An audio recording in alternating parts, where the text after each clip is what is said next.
पर्यटन विभाग की 2 योजनाओं का लोकार्पण तथा संस्कृति विभाग श्री तुलसी स्मारक भवन का शिलान्यास आज किया जा रहा है। बहुत बहुत धन्यवाद, आभार माननीय। नाम से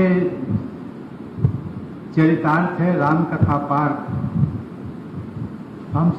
हम सब लोग जानते हैं कि राम कथा के महत्व के बारे में गोस्वामी तुलसीदास जी ने कहा था कि राम कथा सुंदर करतारी संशय विहग उड़ावन हारी। अर्थात राम की कथा हाथ की वो मधुर ताली है जो संदेह रूपी पक्षियों को उड़ा देती है। गुरुदेव रविंद्रनाथ टैगोर ने कहा था कि रामायण और महाभारत ये 2 ऐसे ग्रंथ हैं कि जिसमें भारत की आत्मा के दर्शन होते हैं। ये कहा जा सकता है कि भारतीय जीवन मूल्यों के आदर्श, उनकी कहानियां और उपदेश रामायण में संपूर्ण रूप से समाहित है।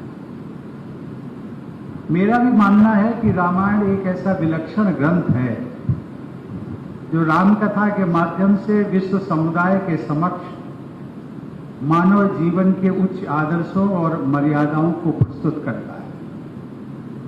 मुझे विश्वास है कि रामायण के प्रचार प्रसार हेतु उत्तर प्रदेश सरकार का यह प्रयास भारतीय संस्कृति तथा पूरी मानवता के हित में बहुत महत्वपूर्ण सिद्ध होगा।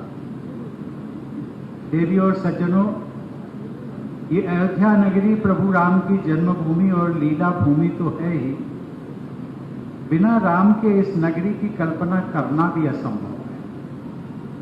राम और अयोध्या के संबंध को संस्कृत के महाकवि भास की महान कृति प्रतिमा नाटकम में भरत के संवाद द्वारा इन शब्दों में व्यक्त किया गया है। ना योध्या तम बिना योध्या सा योध्या यत्र राघवा। अर्थात राम के बिना अयोध्या है ही नहीं। अयोध्या तो वही है जहां राम है। इस नगरी में प्रभु राम सदा के लिए विराजमान है, इसलिए ये स्थान सही अर्थों में अयोध्या है। अयोध्या का शाब्दिक अर्थ है कि जिसके साथ युद्ध करना असंभव हो। रघु, दिलीप, अज, दशरथ और राम जैसे रघुवंशी राजाओं के पराक्रम व शक्ति के कारण उनकी राजधानी को अपराजेय माना जाता था। इसलिए इस नगरी का अयोध्या नाम सर्वथा सार्थक रहेगा। देवियों और सज्जनों, उत्तर प्रदेश सरकार ने रामायण कॉन्क्लेव का आयोजन करके कला एवं संस्कृति के माध्यम से रामायण को जन जन तक पहुंचाने का जो अभियान आज प्रारंभ किया है, इसके लिए मैं उत्तर प्रदेश के मुख्यमंत्री योगी आदित्यनाथ जी तथा उनकी पूरी टीम के सभी सदस्यों की सराहना करता हूं। यह उत्तर प्रदेश के निवासियों के लिए सौभाग्य की बात है कि भारतीय संस्कृति के आदर्शों में रची बसी राज्यपाल श्रीमती आनंदीबेन पटेल का मार्गदर्शन आप सबको निरंतर प्राप्त होता रहता है। मुझे बताया गया है कि पिछले वर्ष आयोजित रामायण कॉन्क्लेव अत्यंत सफल रहा था। यह प्रसन्नता की बात है कि इस वर्ष रामायण कॉन्क्लेव का आयोजन उत्तर प्रदेश के अनेक शहरों में किया जा रहा है। रामायण का प्रचार प्रसार इसलिए आवश्यक है कि उसमें निहित जीवन मूल्य मानवता के लिए सदैव प्रासंगिक बने रहे। रामायण में दर्शन के साथ साथ आचार संहिता भी उपलब्ध है, आदर्श आचार संहिता भी उपलब्ध है, जो जीवन के प्रत्येक पक्ष में हमारा मार्गदर्शन करती है। संतान का माता पिता के साथ, भाई का भाई के साथ, पति का पत्नी के साथ, गुरु का शिष्य के साथ, मित्र का मित्र के साथ, शासक का जनता के साथ और मानव का प्रकृति व पशु पक्षियों के साथ कैसा आचरण होना चाहिए, इन सभी आयामों पर रामायण में उपलब्ध आचार संहिता हमें सही मार्ग पर ले जाती है। रामायण रामचरितमानस तथा अन्य राम कथाओं में अपने अपने दृष्टिकोण के अनुसार आप मानव के ईश्वरीकरण अथवा ईश्वर के मानवीकरण की गाथा देख सकते हैं। रामचरितमानस में एक आदर्श व्यक्ति और एक आदर्श समाज दोनों का सामूहिक वर्णन मिलता है। राम राज्य में आर्थिक समृद्धि के साथ साथ आचरण की श्रेष्ठता का बहुत ही सहज और हृदयग्राही विवरण मिलता है, जिसमें कहा गया है रामचरितमानस में कि नहीं दरिद्र को दुखी न दीना, नहीं दरिद्र को दुखी न दीना, नहीं को अबुध न लक्षण हीना। ऐसे अभाव मुक्त आदर्श समाज में अपराध की मानसिकता तक विलुप्त हो चुकी थी। दंड विधान की आवश्यकता ही नहीं थी, किसी भी प्रकार का भेदभाव था ही नहीं। दंड जतिन कर भेद जहां, नर्तक नृत्य समाज, जीतहूं मन ही सुनी अस रामचंद्र के काज। अयोध्या पर आधारित और इस अयोध्या की जन भाषा में रचित रामचरितमानस एक जन आंदोलन बन गया था। अवध क्षेत्र के घर घर में तथा अन्य क्षेत्रों में भी मानस का पाठ पारायण होने लगा और आज भी होता है। रामचरितमानस की पंक्तियां लोगों में आशा जगाती, प्रेरणा का संचार करती और ज्ञान का प्रकाश फैलाती। आलस्य एवं भाग्यवाद का त्याग करके कर्मठ होने की प्रेरणा अनेक चौपाइयों में मिलती है।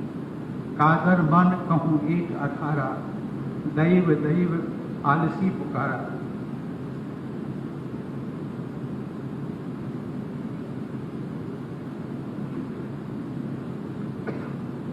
अर्थात यह दैव तो कायर के मन का एक आधार है, यानी तसल्ली देने का तरीका है।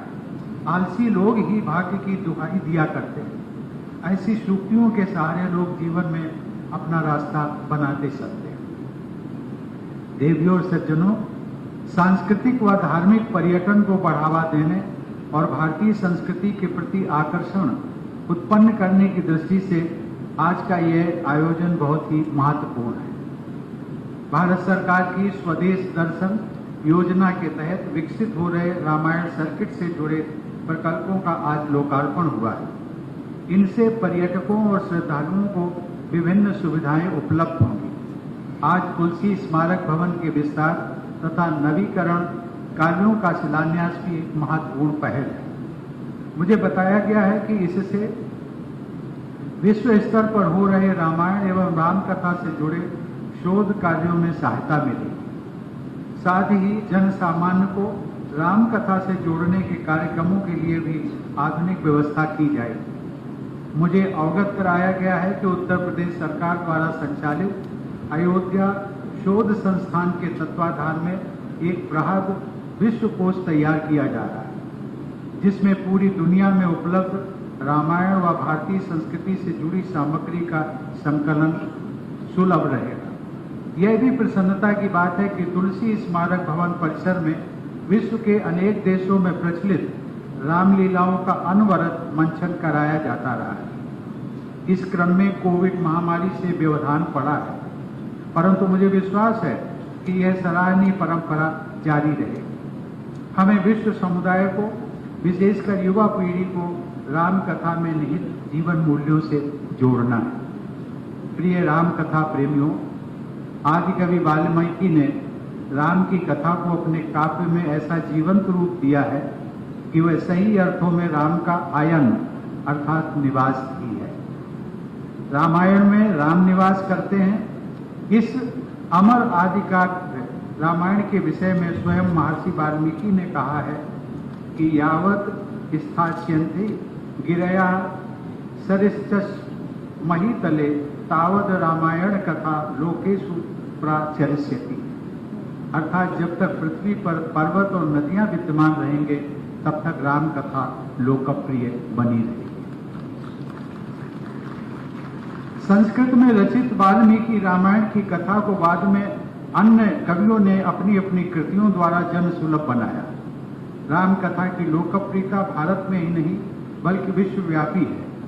उत्तर भारत में गोस्वामी तुलसीदास की रामचरितमानस, भारत के पूर्वी हिस्से में कृतिवास रामायण, दक्षिण में कंबन रामायण जैसे रामकथा के अनेक पठनीय रूप प्रचलित हैं। गोस्वामी तुलसीदास ने इसी क्षेत्र की भाषा अवधी में रामचरितमानस की रचना करके रामकथा को जन जन से जोड़ दिया। रामायण पर आधारित कविताएं, भजन, कहानियां, नाटक और गद्य लगभग सभी भारतीय भाषाओं के साथ साथ अनेक विदेशी भाषाओं में भी उपलब्ध है। देवी और सज्जनों, विश्व के अनेक देशों में रामकथा की प्रस्तुति रामलीला के आयोजन द्वारा की जाती है। इंडोनेशिया के बाली द्वीप की रामलीला विशेष रूप से प्रसिद्ध है। मालदीव, मॉरिशस, त्रिनिदाद और टोबैगो, नेपाल, कंबोडिया और सूरीनाम सहित अनेक देशों में प्रवासी भारतीयों ने रामकथा व रामलीला को जीवंत बनाए रखा है। इसके अलावा रामकथा पर आधारित चित्रकारी व अन्य कलाकृतियां भी विश्व के अनेक भागों में देखने को मिलती हैं। रामकथा